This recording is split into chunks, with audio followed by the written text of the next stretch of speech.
સુરતમાં ફરી રફતારનો કહેર. નબીરાની કાર પાર્ક કરેલી કાર સાથે અથડાઈ. યોગી ચોક વિસ્તારની ઘટના છે. અકસ્માત કરી નબીરો ફરાર. ઘટના સ્થળે નબીરાના વાલી આવતા હોબાળો થયો હતો. અકસ્માતની ઘટના સીસીટીવીમાં કેદ થઈ. પોલીસે તપાસ શરૂ કરી. તો આ દ્રશ્ય જુઓ તમે. સુરતના આ દ્રશ્ય છે કે જ્યાં ફરી એકવાર એક નબીરાએ અકસ્માત સર્જ્યો છે. નબીરાની કાર પાર્ક કરેલી કાર સાથે અથડાઈ હતી.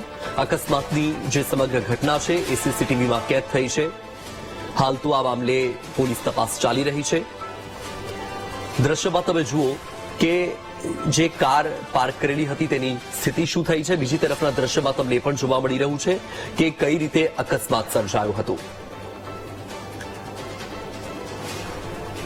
તો એક તરફ અકસ્માતની ઘટનાઓમાં સતત વધારો થઈ રહ્યો છે, ત્યારે બીજી તરફ જે નબીરાઓ છે બેફામ બન્યા છે. બાપના પૈસે લેર કરતા નબીરાઓ અવારનવાર અકસ્માત સર્જી રહ્યા છે અને તેમાં ભોગ બની રહ્યા છે નિર્દોષ લોકો. ખર્ચામાં ઉતરી રહ્યા છે નિર્દોષ લોકો.